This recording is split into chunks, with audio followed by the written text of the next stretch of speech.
Good morning. I'm Miss Carla.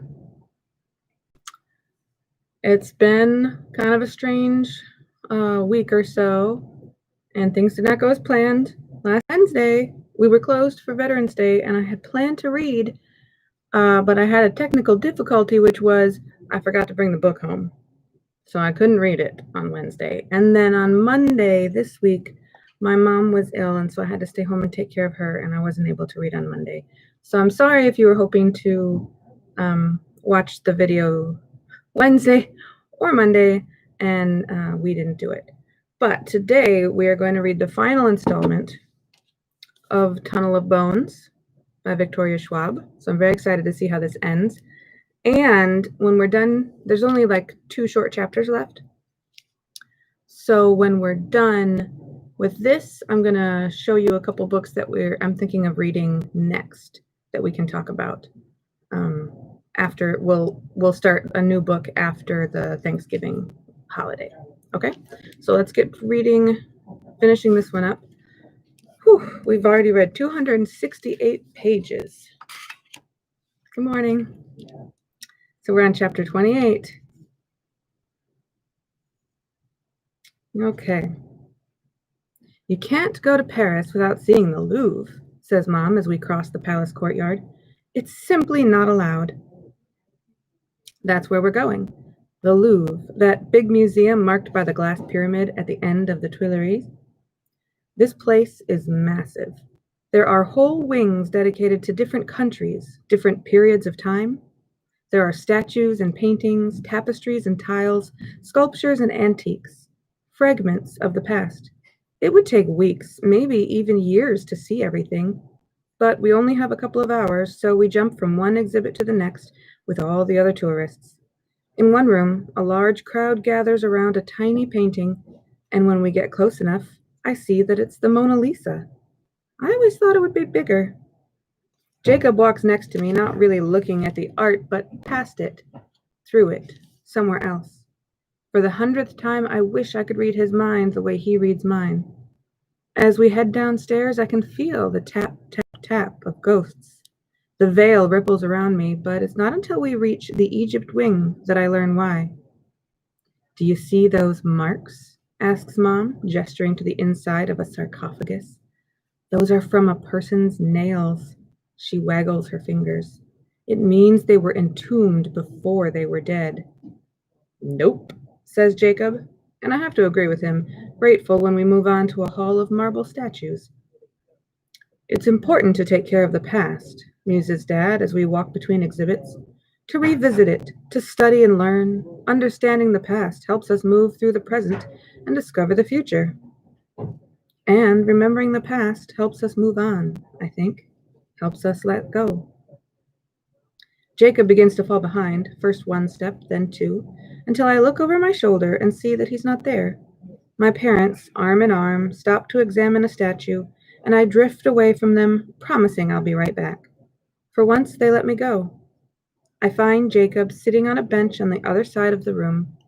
He's staring at a piece of stone inside a case, the carvings on its face worn away to almost nothing. Hey, I say, coming to stand beside him. Hey, he echoes, keeping his gaze ahead. He's quiet for a long time, and then he lets out a shuddering breath. Cass, he says slowly, I'm ready to tell you. Tell me what? What happened to me? I stiffen. I've always wanted to know, but I also accepted the fact that Jacob didn't want to share. I couldn't blame him for that, not really. Who wants to think about the way they died, what they lost? Are you sure? His voice, when he answers, is so low I barely hear. Yeah. He looks down at his hands on his knees, and we both see it, the way his fingers rest on his jeans. He's not as transparent as he used to be. Jacob, I say, if you're not ready, you don't have to. But he cuts me off. I still remember, but I also know the only difference between me and Tomas is the fact I haven't forgotten yet. But that's not the only difference, I remind him. You also have me. Exactly. says Jacob. That's why I'm telling you, so that if I ever start to forget, you can help me remember. I exhale shakily. Okay, I say. I'm listening. He runs both hands through his hair, links them behind his head. It's a pose I've seen him strike 100 times, but his face has never looked like this. Serious and sad. I can't help but think of the boy I saw in the shards of mirror, the other version of Jacob, lost and gray and floating. But this Jacob is different. He's right here beside me, his eyes closed, his brows creased, his whole body tensed against the truth, even as he says it. Ellis Hale. Who's that? I ask. Me. His eyes drift open. I mean, that's my name, the rest of it. Jacob Ellis Hale. Jacob Ellis Hale. It's so weird, but those two extra names, they make him seem real, which is insane because Jacob's always seemed real to me, but I've also only ever known him as he is now, with his messy blonde hair and his superhero shirt and his jeans, constant, unchanging, dead, he finishes for me. It's the first time I've ever heard him use that word. He scrunches his face up a little as he says it, as if it tastes bad. I was born in Strathclyde, that's in upstate New York, but we moved to Landing when I was 8. Landing, that's the town right next to mine, the one on the other side of the river. 857 days. That's how long ago it happened if you keep track, which I do. I don't have to tell him that I keep track too, that I count every day from the one I almost drowned. For me, that number is 392. I'm not even sure I try to keep track. I just wake up every day knowing. As for Jacob, I do the math in my head, or at least I try. I've never been all that good at math, and I'm still trying to carry the one when he says 2.5 years. 2.5 years. That means, if he were still alive, he'd be almost 15. I knew he was older than me. He had to be. After all, we're the same age, but he died before I drowned. For what it's worth, he says, I don't feel any older. Maybe it's the whole ghost thing. Maybe boys just mature slower, I tease. He smiles weakly. Sorry, I say. Go on. He takes a slow, steadying breath. Anyway, me and my brothers. Brothers. Family. My mind goes to Tomas and Richard, to the strange weight that's been hanging in the air around Jacob ever since we learned the truth of Tomas's story. You have brothers? Yeah. A new light comes into his eyes then. His smile is sad and sweet at the same time. 2 of them. Matthew, he was 16, though I guess he's older now. Probably off in college. And Kit, well, Kit drove me crazy. He was only 7 when... Jacob lets out a low breath, then inhales deeply as if he's about to dive into deep water. Kit had this action figure he loved. Skull from Skull and Bones. I gave it to him for his 7th birthday, and he took it everywhere. To school, to bed, even in the shower. He laughs softly. So we were at the river, and of course Kit had the action figure there too. I told him not to take it into the water. I told him he'd lose it. But little brothers... He shakes his head. They don't always listen. All it took was one good wave, and Kit lost that stupid toy. I was swimming when it happened. I came up for air and saw him sitting on the bank, sobbing. I got out, thought he must be hurt or something. He was so upset, threw a wicked tantrum. So I did what I had to do. I dove back in. I close my eyes as he talks, and it's weird, but I swear I can see it. The river, quick flowing in summer. Jacob's little brother, his knees drawn up on the bank. I don't know if it's just my imagination or because we're connected, but if it's the second, this is the first time our mental link has gone both ways. The first time I've seen into Jacob's head. The first time he's let me. The action figure was heavy, he explains. It had these weights in it so you could make it walk along the bottom of a bathtub, that kind of thing. So I knew it was probably somewhere on the bottom of the river. It took 3 or 4 dives before I saw it, but when I dove down to get it, it was wedged under a stick or something. It took me a few seconds to get it free, and I almost had it when he clears his throat. I don't know, Cass. To this day, I really don't. The current must have picked up. It did that sometimes. Churned up rocks and logs, sent them sailing low along the river floor. All I know is something hit me. Something hard. And the world just stopped. Jacob swallows hard. And that was that. 4 small words. The difference between life and death.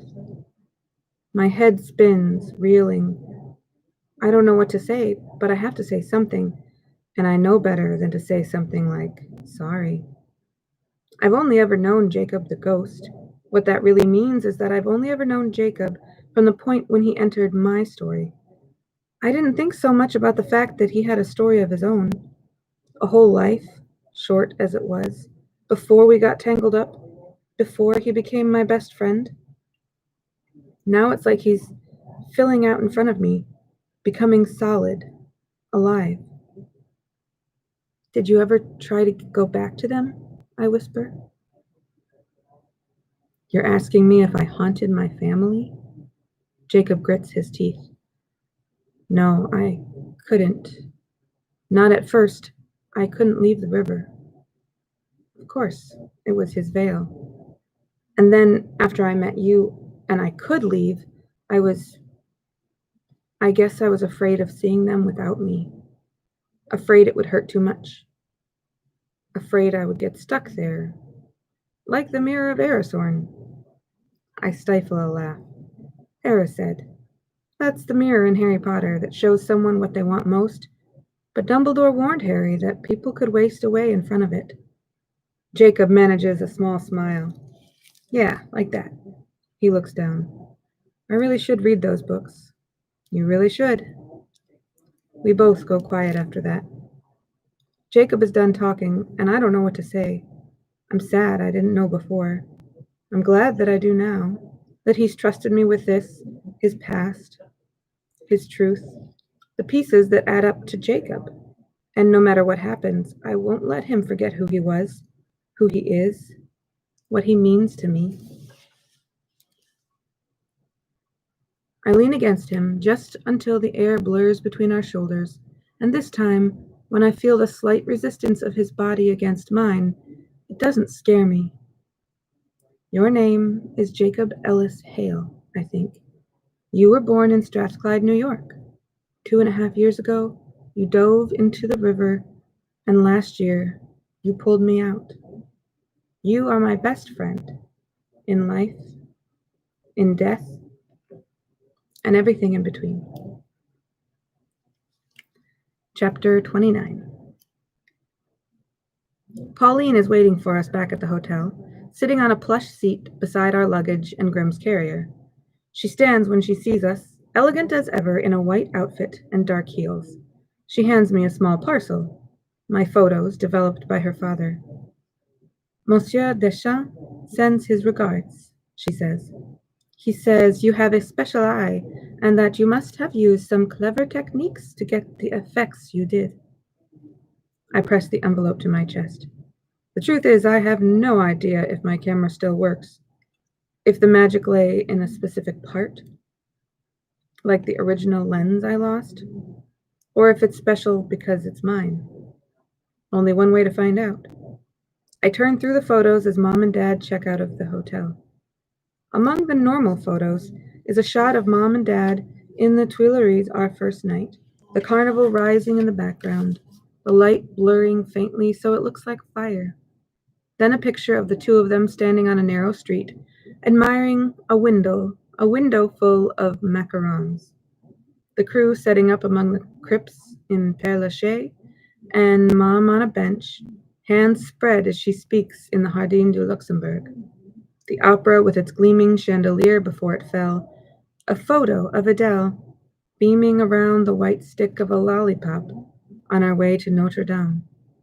And of course, our first trip to the catacombs, the empty gallery leading to the tombs, and then the tunnels and tunnels of bones. I'm proud of these pictures. They're exactly what Mom and Dad asked for, a look behind the scenes at the making of their show. But the paranormal shots, the ones I took beyond the veil, are something else. Something more. I was afraid that the new lens wouldn't work, but the magic of my camera clearly doesn't belong to any one piece. If anything, the images are clearer. The Tuileries, the catacombs, the cemetery at Père Lachaise, they show up in ghostly shades of gray, the images faint, underexposed but visible, the palace traced with white from the searing heat of the fire, the tunnels dark save for the faint glow of a lantern, the empty gaze of a skull.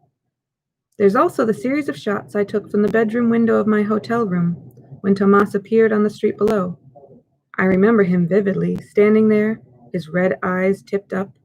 In the photo, though, the street looks empty, the sidewalk marked only by the ghost of a ghost of a ghost. A shadow against shadows, so faint no one else would know. And then there's the photo I took of Jacob, sitting atop the broken angel in Père Lachaise. The statue is striking in black and white, but the air over its shoulder is hardly empty. Instead, it bends like candle smoke, like the after-image of a flash when you blink, ghosted onto the mottled branches between the tombstone and the sky. It forms the shape of a boy, one knee drawn up, his face caught in the motion of turning away. There's no question, Jacob is getting clearer too. He moves toward me and I tuck the photographs back in the folder before he reaches me. Pauline is coming too. She kisses me twice, once on each cheek. It was nice to meet you, Cassidy. Well, Pauline, asked Dad, did we make a believer out of you?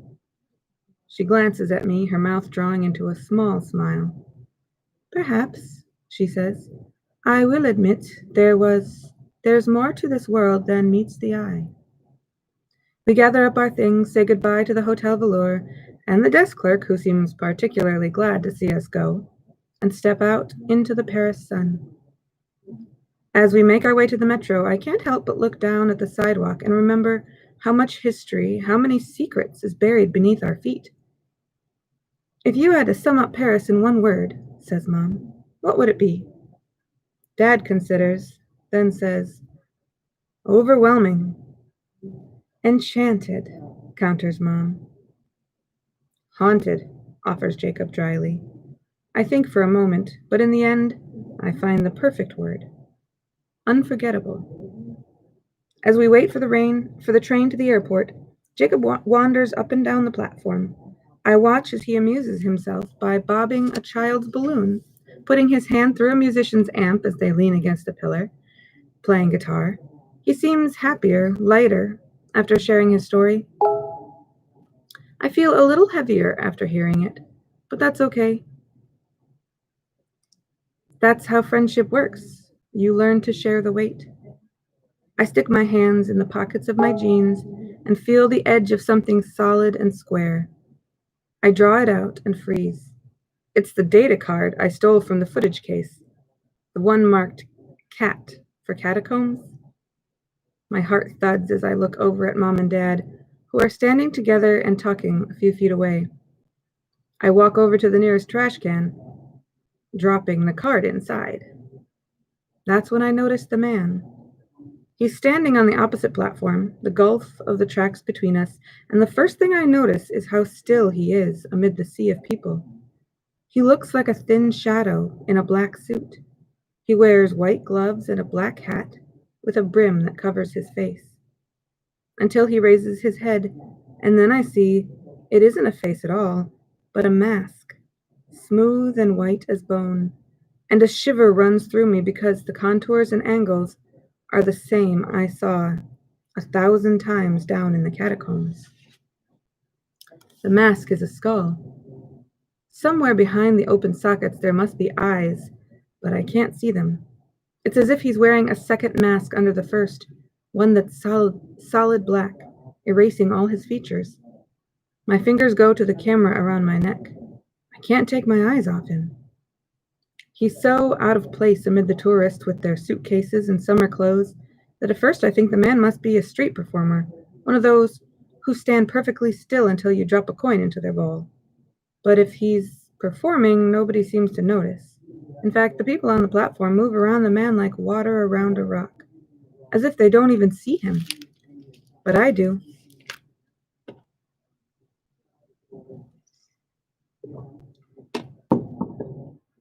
Jacob, I whisper, but he's too far away. I raise the camera to snap a shot, but as I do, the man looks at me. He lifts a gloved hand to his mask, and suddenly I can't move. My limbs are frozen, my legs dead weight, and as he pulls the mask from his face, all I see is darkness. My vision flickers and my lungs flood with cold water. The metro disappears and the platform falls away beneath my feet and I fall plunging down, down into the icy dark. Everything is gone, and then it's black. The world fills with sound, worried voices, fluorescent lights. I'm on the ground, gasping, and I feel like I'm about to spit up river water, but there's only air and the cold, hard surface of the platform beneath me. Jacob is kneeling on one side of me and Dad is on the other, helping me sit up. Mom is punching a number into her phone, her face awash in fear. I've never seen her afraid, not seriously. Other people are gathering, murmuring to themselves in quiet French, and I blush, suddenly self-conscious. What happened? I ask. You fainted, says Dad. Dropped like a stone, adds Jacob. Like the ground was gone. Like I was falling. There's no signal, mutters Mom, her eyes glassy with tears. I think she's okay, says Dad, putting his hand on her arm before turning back to me. Hey, kiddo, you all right? I get to my feet, and Mom wraps her arms around me. I spend the next couple of minutes assuring my parents and Jacob that I'm okay, that I just got lightheaded, that I'm more embarrassed than hurt. And that last part at least is true. There's a dull ache where my knee hit the ground and a bad feeling in my chest. Then I remember. I stiffen, my eyes going instantly back to the place where the shadow stood on the opposite platform, but the man in the black suit with the wide-brim hat and the skull mask is gone. I swallow, the taste of the river still in my throat. Jacob follows my gaze across the platform, reading my thoughts, my questions. Did you see him? I ask. Jacob shakes his head. Who was he? I'm not sure. But whoever the guy was, he's gone, and so is the faint, dizzy feeling. And yeah, that was weird. But it's not the weirdest thing to happen to me this year, or this month, or this week. Mom and Dad are still studying me, shooting me nervous looks, ready to catch me if I fall. But I feel fine now. Really, I do. I make a note to tell Laura about it later. By the time the train pulls into the station, the whole thing feels like a dream, far away, just as silly and just as strange. I put it away in the back of my mind as the train doors open and we climb aboard. The Blake family. 2 parents, a ghost-seeing girl, her dead best friend, and a rather unhappy cat. Jacob perches on a piece of luggage. I lean against Mom and Dad rests a hand on my head as the train doors slide shut on the platform and on Paris. The train pulls out of the station into the dark tunnel, and I adjust the camera on my shoulder, excited to see what happens next. That's the end of Tunnel of Bones. Does it say? It doesn't say anything about the next book in here, but it's called, I believe it's called Bridge of Souls, and I think it's supposed to come out in March, sometime around March of next year. So I'm going to keep an eye out for it, and hopefully we can read that too if we get the chance. I want to point out one thing real quick. I remember one of the last readings I talked about how Victoria Schwab uses, what's the word? Alliteration, where there's the same sounds in a sentence that makes it sound kind of like poetry. There was another thing that she did in here, a couple pages back. Okay. When she first sees the man on the other side of the tracks, she says, he's standing on the opposite platform, the gulf of the tracks between us. So that is what you would call a metaphor. Calling the tracks, the train tracks, which if you've ever been in a subway, you know the platform is up here and the train tracks are down in almost like in a ditch, and there's a platform on each side. So you couldn't just walk across because you'd have to hop down really far and then somehow climb back up. It's kind of like a canyon, you know? So she calls it a gulf, like the Gulf of Mexico, like a big expanse of water, because it's just as uncrossable as an expanse of water. And it also makes it seem really far and kind of adds to the eeriness or the otherworldliness, because he's really not that far across from her, right? He's the width of a train and a little bit more away, but she makes it sound like he's off in the distance. So it makes it a little bit spookier.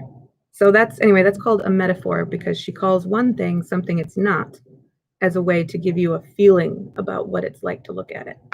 So that's another sign of really good writing, and I appreciate that.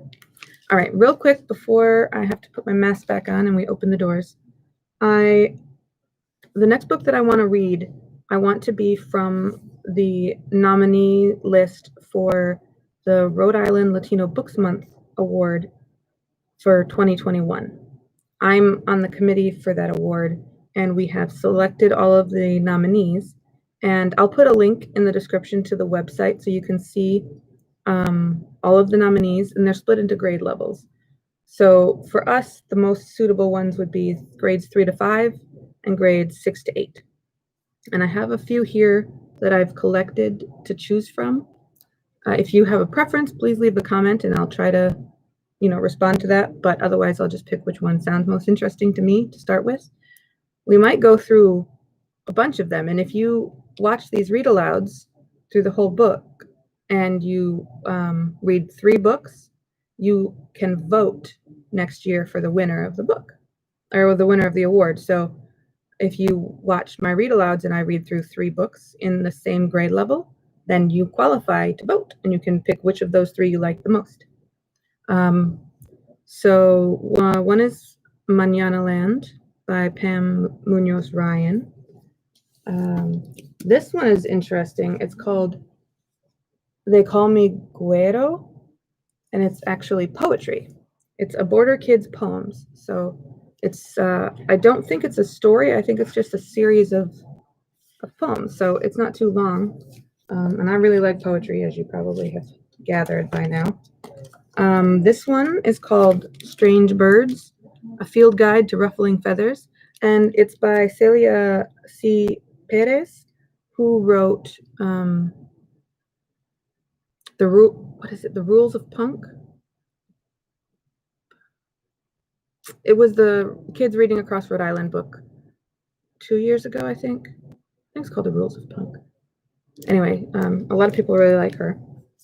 And then this one is called Ghost Squad, and it's another spooky one. On the back it says, "Be prepared, respect the dead, always have a cat." So this one might be kind of similar, in theme to the one we just read, but it looks really, the illustration on the cover is really cute. So, so these are all books written by Latino authors, and most of them also feature Latino characters. So it's really fun. I did this last summer where we read through the 2020 nominees. We read through several of them. So I would really like to do that again in preparation for next year's voting. And I'll just be getting an early start this time. So if you have any thoughts about which one you would like to start with, feel free to leave a comment. Otherwise, we'll probably just see which one sounds the best to me. So next week, the library is closed for the whole week of Thanksgiving, Monday through Saturday. So there may be some other online programs, but I'm not going to be doing any readings next week. So I will start again the following Monday, which is November 30th, I believe. So whichever book we decide on, I will start the Monday after Thanksgiving, and I will we'll get going on that one. So thanks for joining me. I hope you liked Tunnel of Bones. I certainly did. And we'll see you next time. Have a happy Thanksgiving.